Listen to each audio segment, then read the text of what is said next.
班长失踪后的第3天，群里发来一个群公告：封控期间，所有同学不可以离开校园，戴浅蓝色口罩的才是人类，并附上了一段视频。视频里，班长一脸惊恐地往前跑，仿佛身后有什么恐怖的东西在追他，可是后面分明什么也没有。下一秒，班长的身影凭空消失在了黑暗中，一种令人毛骨悚然的咀嚼声响起，伴随着班长撕心裂肺的惨叫声。视频在这一刻戛然而止。看完这段视频，寝室里爆发出室友高分贝的尖叫，平时不怎么聊天的班级群也瞬间被疯狂刷屏了。视频的拍摄日期显示是3天前，很显然，失踪的班长恐怕已经遭遇不测了。室友宋妍从厕所里跑了出来，哆哆嗦嗦地说道：“这视频是怎么回事啊？班长他死了吗？”小美皱眉道：“你们看，视频被撤回了。”虽然视频被撤回了，但是群里所有学生都已经看到这段视频了。群里的聊天依旧在不断刷新，大家都在议论班长的死因，还有人提议要报警。这时我点开群公告看了下上面的内容：封控期间，所有学生不得离开学校，请所有同学佩戴好口罩，注意戴浅蓝色口罩的才是人类。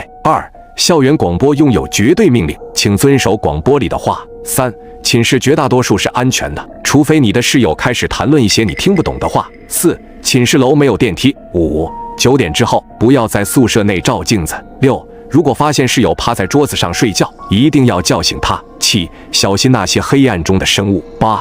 10点之前必须回到宿舍楼，宿管阿姨讨厌没有时间观念的学生。9. 学生之间不得发生暴力行为。这些规则实在是太古怪了。就在这时，刺耳的电流声响起，校园广播里传出了班长的声音：“同学们晚上好，学校因突发情况临时进入封控状态，请所有学生在10分钟之内来到操场进行核酸检测。核酸检测相关事项，请各位同学参考班级群公告，不遵守规则的人会杠。”我的脚底升起一股凉意，群公告又多了一条关于核酸的规则。操场没有第4个核酸点，每个核酸点排队人数限制为20人。我看了一下时间，现在是晚上9点10分，操场离宿舍大概5分钟的距离。如果按照正常步行，所有人都能9点15来到操场。我来到了窗前，往外望去。以前我站在窗前就能看到在操场活动的学生，但是现在我竟然连操场的轮廓都看不到，只能看到一片浓稠的黑暗。群里的同学们都慌了，走廊上响起了开门的声音，还有密集快速的脚步声。其他寝室的人出门做核酸了。宋妍已经打开了门，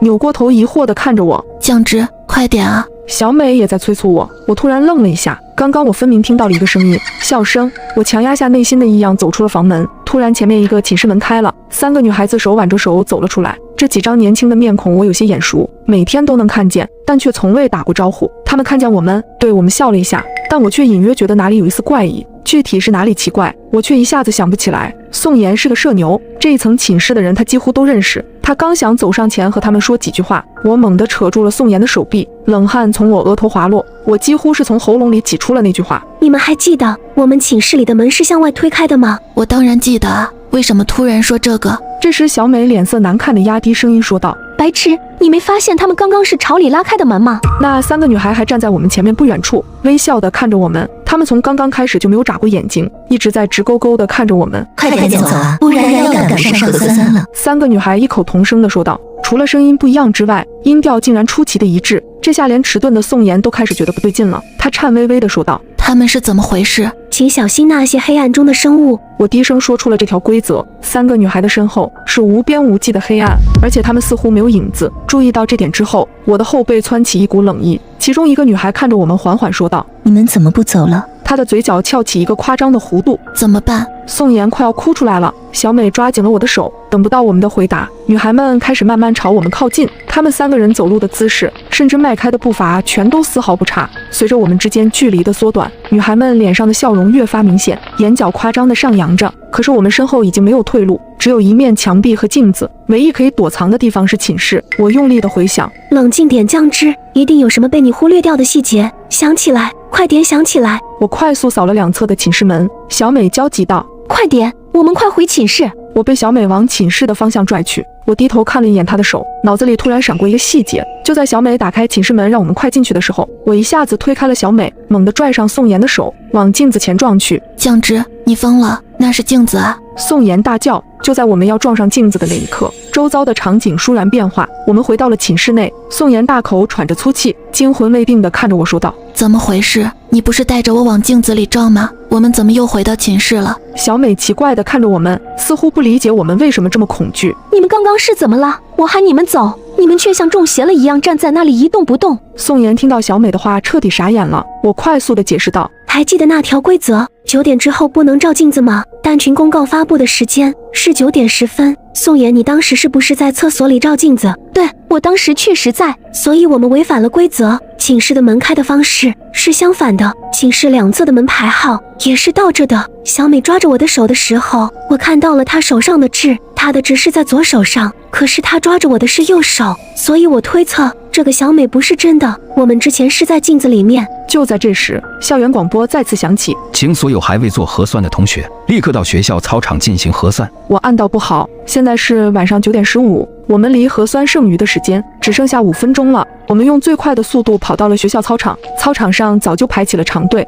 从左往右数，有4个核酸点，前3个核酸点都排满了人，只有最后一个核酸点孤零零的。最后一个核酸点的工作人员是一个头发很长的女人，她低垂着头，看不见脸，给人一种非常阴沉不好的感觉。大家都不约而同的没有去第4个核酸点。我数了数人数，发现中间2个核酸点队伍都排满20人了，只剩下第1个刚好有3个位置空出。小美说：我们去排队吧。这时我迟疑的开口道：怎么样才算是最后一个核酸点呢？如果从左往右数，最右边的就是最后一个，但如果顺序是从右往左呢？那么第4个核酸点就会变成第1个。核酸排队时间只剩下了半分钟，我们必须做出决定，是第1个还是第4个？宋妍和小美都把求助的目光投向我，我后背绷得很紧。20秒，15秒，突然天空闪过一道惊雷，此时操场上的路灯似乎突然出现了问题，一瞬间操场陷入了黑暗，周围响起了短促的尖叫声。终于我发现了异样，操场上的光线很快就恢复了正常。第4个，我大吼一声往第4个核酸点跑去，宋妍和小美紧跟着我，其他学生都用惊讶的目光看着我们。不是说了不要去第4个核酸点吗？第1个队伍还有空的位置啊，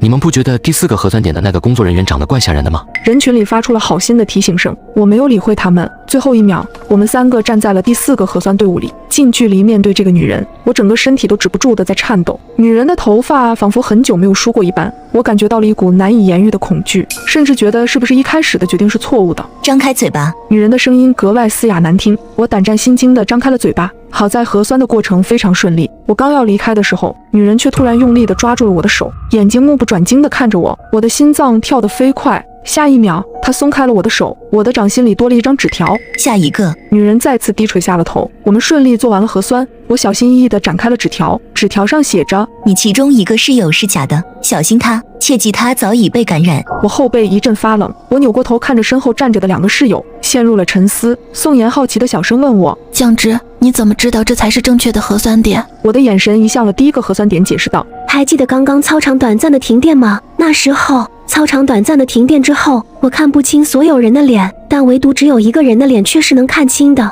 第1个核酸点的工作人员的脸是微微发亮的，这根本不可能是正常的人类。听完我的话，宋妍一脸恐惧道：那这些排错队伍的人……这时异变发生了，第1个核酸点做完核酸的一个男生突然涨红着脸，捂住了自己的喉咙，发出了嗤嗤的声音。下一刻，他发出撕心裂肺的呕吐声，吐出的呕吐物里全是密密麻麻蠕动的黏腻的虫子。好痒，好痒啊！男生使劲地抓挠自己的皮肤，我头皮发麻到了极点，他显然痛苦到了极点。这骇人的一幕让很多人发出尖叫声，但很快又有人痛苦地开始抓挠自己的脸。他们的症状和死去的男生一模一样，其中一个症状轻微一点的男生愤怒地冲到了工作人员的面前：你刚刚给我们做核酸的时候，对我们做了什么？但他很快便发现了不对劲的地方，那些一根根医用棉签上竟然攀附着无数颗像是虫卵一般的颗粒。此刻的操场宛如地狱，排在第1个核酸点的学生全部死亡。所有人都清晰地认识到了一个事实：违反规则的下场极其恐怖。这时广播里班长的声音再次响起：本次核酸筛查结束，感谢同学们配合，现在请同学们回到自己的寝室，但注意，请小心回去的路。我拿出手机一看，群公告果然更新了：1. 宿舍的门禁时间是10点，宿管阿姨讨厌没有时间观念的学生。2. 操场到宿舍楼是一条直行道，没有岔路口，如果遇见岔路，请立刻闭上眼睛往前走。3.